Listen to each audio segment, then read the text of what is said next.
What's happening, everybody? Welcome back. This is Fargo. Sorry for the late upload, but I was waiting for these patch notes to get released. So let's go over these things and take a look at what we got, because there is some interesting information in these patch notes. So we're going to be getting 4 new uniforms, which is awesome. A lot of us were really worried about the fact, that the Atlas characters might not get uniforms. Now that we know that they are, Swordmaster, Arrow, and Wave, that is spectacular. Thank you for that, because if they weren't going to get those things, they would have been pretty much useless if they were just going to get a transcended skill. And then, of course, we got the Tier 3 for Shang-Chi, uniform for him, and as well as new transcendent potential and Tier 3 advancement, which we already know about, and Wenwu and Katie. So that's another thing. Some people were speculating as to whether or not Katie was going to be a playable character, and she is. Unfortunately, Shang-Chi's sister is not going to be in here, which is pretty unfortunate. I haven't watched the movie, but I'm sure she's a total badass, and that's a real shame.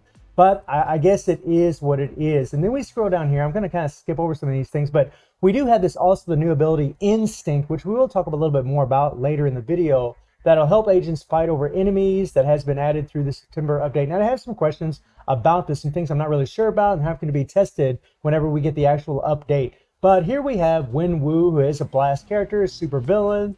He is a human, of course, and he is going to be a bio sub selector, which is a bummer. I mean, but the thing is, right now, we don't know if he's Tier 3. We don't know if he's going to get transcended. I imagine he's going to be a mid-month Tier 3, but we really don't know. But when you look at the guy's kit, he pretty much like he's going to be probably PvP.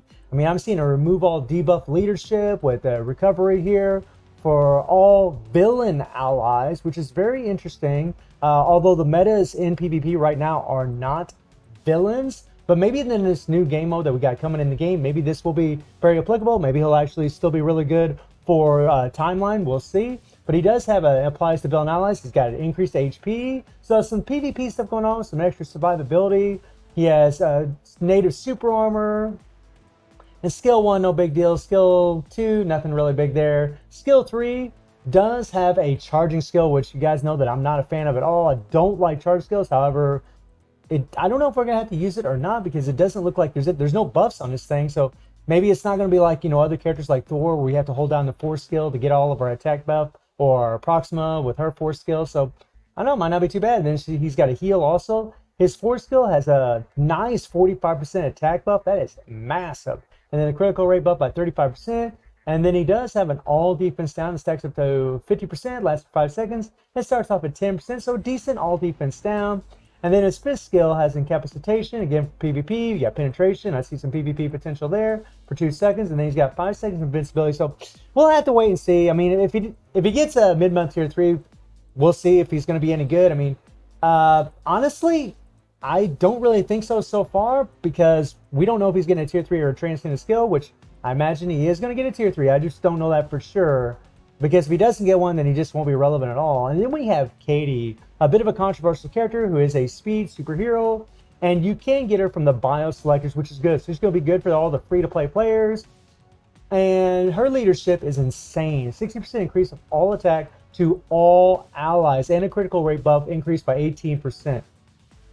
That's a damn good leadership. Oh, I'm sorry. The 6% increased attack only applies to Shang-Chi. My bad. I kind of misread that for a second. So this is only applicable to Shang-Chi, which is, that's kind of unfortunate. That's only, I mean, it's good that they have that synergy, but honestly, when you have leaderships that only apply to one character, it means that you're going to have to, like take this character, transcend this character, as well as Tier 3 Shang-Chi, in order for them to really be applicable together against, World Boss Legend. So that is something to think about. However, old girl, we don't know if she's getting a transcendent skill or not. We have no idea. So this leadership, even though Shang-Chi is going to get a Tier 3, we really don't know how good it's going to be. I mean, for the free-to-play players, they're going to have Shang-Chi and her, and they're playing in the regular World Boss. Maybe that would be very good for him. And then, applies to all outs, critical damage increased by 30%. That's awesome. The ignore target dodge by 30%. Very, very good. So she's going to be a damn good support for Shang-Chi especially. And then, increased guaranteed dodge, critical rate, okay. Nothing big here. The second skill, nothing big. The third skill, she does have 6 seconds of immunity, and she does have is that a 50% increase to attack? Wow, that is crazy. Holy crap.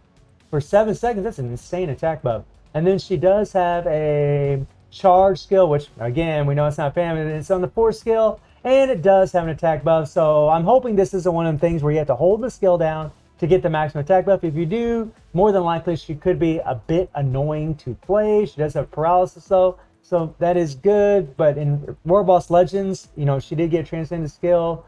It still won't be that good because paralysis won't work there. But interesting. And then the 5th skill, she does have a decrease all basic defenses by 8%. So she does have an all defense down that applies to World Boss. Okay. And then we got 4 new uniforms, starting with Shang-Chi. He is still a combat superhero, which we come to expect. And then his uniform effect gives him increase the skill damage and and decreased damage received. Didn't mean to hit that button there. And a decreased damage received by 40%. Wow. Making him a bit of a tank, which is cool. And the passive resets cooldown of skill, staff, or punishment when using flying kick. So whenever you use the first skill, you can actually reset staff of punishment, which is very interesting, as we'll read a little bit further. But the tier 2 passive gives them damage accumulation based on damage he deals. It's a 0.9%. So a decent damage accumulation, not top tier, but a decent damage accumulation. And it's an activation rate, 50% chance when attacking. See, I don't really like that. I really wish it was 100%. We don't, 50% is, I mean, a 50-50 chance of, you know, doing the damage accumulation is kind of whatever. And then it's on a 20-second cooldown, which is, man, that's long. That is long. So I don't know. I'm not really liking that, to be perfectly honest. And this is a skill that's going to reset staff of punishment. And then the second skill has a paralysis. The third skill has ignore iframe, so, you know, maybe PvP potential right there. He has a massive 60% recovery of max HP, so the decreased damage received by 40%. And the heal is pretty nice. The 4 seconds of invincibility. Super armor. It's always funny they put super armor with invincibility because invincibility gives you native super armor. And then reflex, 80% of damage received. So, okay, so it's energy or physical attack. I mean, he might be really good for PvP is what I'm seeing here. And then we'll go down a little bit further. 4 skill has ignore target dodge rate by 100%. So if he ends up being an ABX meta during the paralyzed season, you probably won't even need to paralyze the beast, even though he does have paralysis in his kit. So I guess you don't even have to worry about it with him. And then the 5th skill has a nice all attack buff by 30% and a crit rate by 30%. I really wish this had been a little bit more. You know, honestly, when I look at Shang-Chi's kit, I'm thinking to myself, could be potential for PvP, but I don't really see anything too overwhelming unless I'm looking at it from a PvP perspective. And then we get into Swordmaster, who's got a new uniform, still a combat superhero, and then enhances all these effects. I'm just kind of briefly go over this. And then he gets 100% chance to immunity to all damage and 50% chance when hit. So that's going to add a little extra survivability on a 2-second cooldown. Okay. And then his leadership gives an increase to basic defense by 50%, 30% increase for each phase. It's kind of whatever. Passive at tier 2, increase all attack and basic defense by 35%. Okay. I'm not really sure what his passives are right now, to be perfectly honest with you guys. And then strength within, tier 2 passive. I mean, 50% chance to penetrate, gives him super armor. Okay, whatever. The 1 skill, kind of whatever. The 2nd skill does have an all defense down that goes up to 45%. And then a little bleed damage, which is useless in this game. Dot is completely useless in Marvel Future Fight. I wish it wasn't. And then 3rd skill has 4 seconds of immunity. And then it has a 20% attack buff, so not really the greatest attack buff.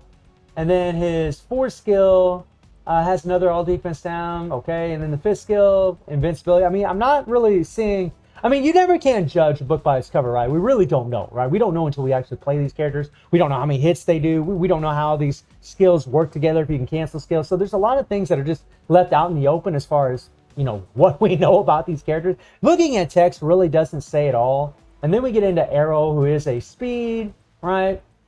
And this is a paywall character. She has a decreased basic damage received by 30%. Okay. 2nd skill, super armor. All right. 3rd skill. She has a nice heal. She has damage accumulation based on the damage you deal. Starts at 0.9%. So, okay, decent accumulation. Not too shabby at all.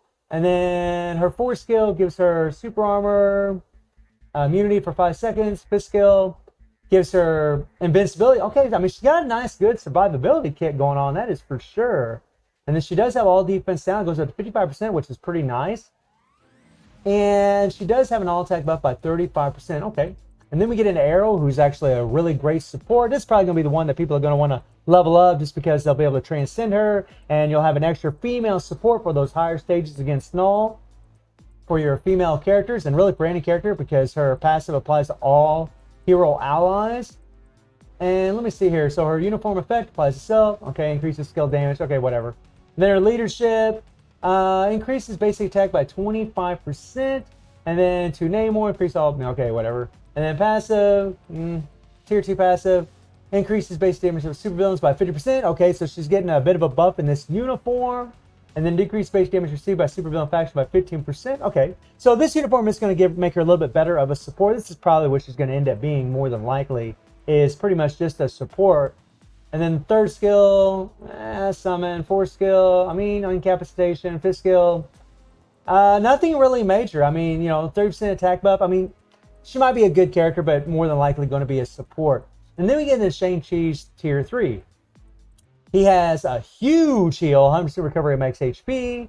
He has a chain hit damage, increased chain hit damage by 90% when attacking. So man, when he gets that tier 3, that's a lot of damn chain hit. Holy crap. And then 80% chance to penetrate super armor or shield. Okay, whatever. And then invincibility. I wish he had a remove all debuff on this thing, but he doesn't. Increased basic damage by 150% for one attack. Okay, that's going to be pretty much a damage proc. That's a huge one too. And then enables attacking enemies who have activated the ignore. Okay, so it has ignore iframe on it, and then increases all basic damage by 90% by 13 seconds. This increased basic damage is kind of a new way that they're putting in this text. I think it's just increased all damage, increases damage by 90%. I think is what it is. But it looks like a powerful tier 3. Not a lot of text, but the effects are powerful. And then you get to see his tier 3 here. And I would enlarge it, but it'd be all blurry. It'd look like total crap. Okay. I really like the artistic work in this tier 3. This looks freaking sick. We'll see. I'm not really... I'm trying to look at how many hits he's doing here. But, yeah, we're not really seeing any hits. I don't know what's going on. Maybe I'm missing something here. I'm not really sure what is happening here. It's pretty wacky. Okay. And then Swordmaster, Arrow, and Wave all get their, transcendent skills. I'm not going to really go over all this. It's pretty much like the typical awakened skill things that we come to see. The critical damage bumps, they ignore the all defense downs. There's damage procs on some of these characters. I'm not really going to get into all that. And then you can see the transcendent skills right here. Damn it, I did it again. My finger keeps tapping on my phone here, changing the home screen. But pretty cool looking awakened skills. And then we have new ability instinct. So the new ability has been added to the heroes. Upgrade your heroes with the 4 instincts: justice, cruelty, order, and destruction. So we got new 4 things that we're leveling up by leveling up instinct that have been given based on a hero's characteristics. Okay, so I guess depending on the characteristic of the character, depends on how much more of a level they're going to get from justice, cruelty, order, and destruction. And then increase instinct.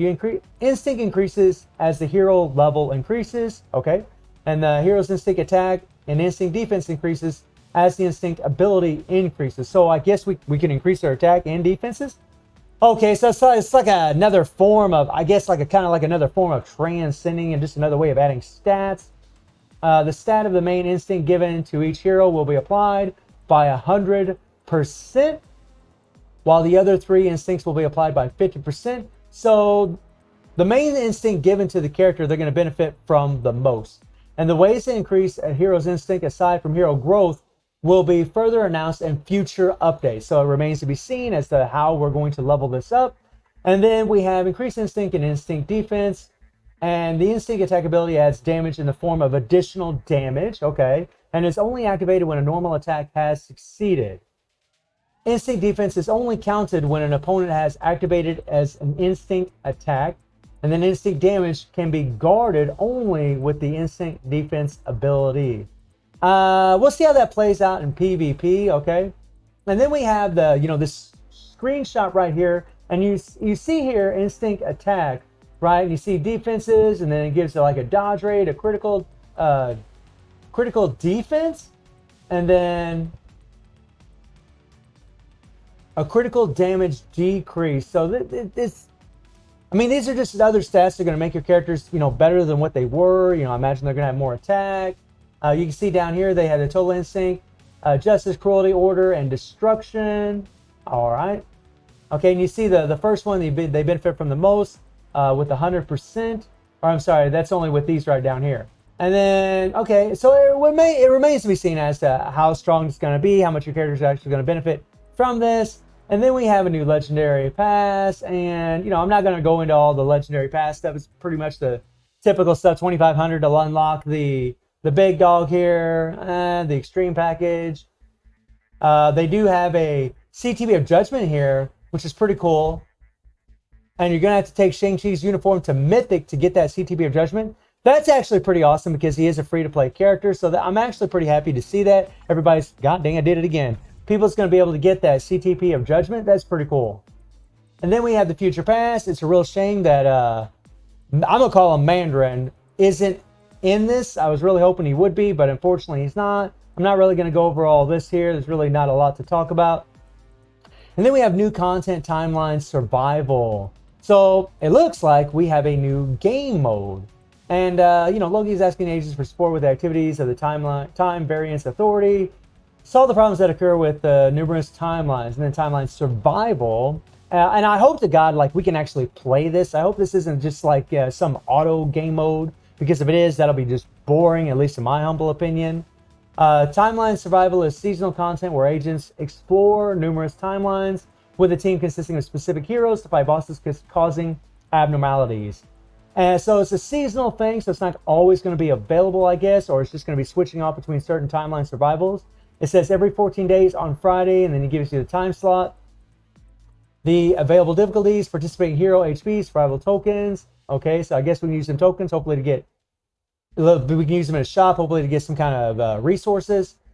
Select at least 3 heroes to participate and build a team to enter timeline survival. The difficulty starts from the threat level 1, and agents can use gold to select difficulties that have been cleared on previous seasons right away. So another thing we can use gold on. You can see it right here. They're showing the types of characters and all the characters that we have available. Very, very interesting. I'm actually very interested in this.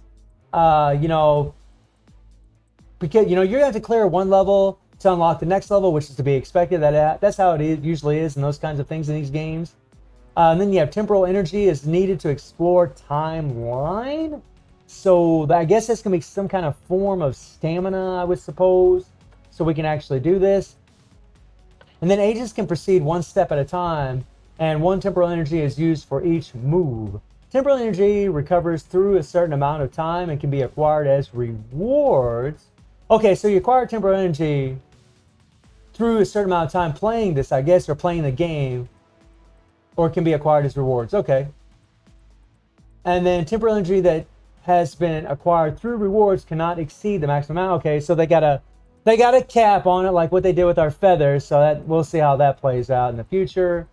And I'm not going to go into all of this, man. This video has already been pretty long as it is. I'm not going to go into all this. I mean, we'll see about all this. Hopefully they'll show a little bit of this game mode in the live stream. But I'm very, very interested in this. I mean, this is we'll see. I mean, here's these tokens here. I'm very interested in this. I'm very interested in this. And then you got a shop. 3 heroes participate in the battle at the same time, and agents can control 1 hero. Energy and boost points are used to proceed with staged battles. The HP left after the battle will be saved. So they have a continuous HP requirement. Not a requirement, but whatever HP you have left over. I don't know if you're going to get judged based on the amount of HP. Let me see here.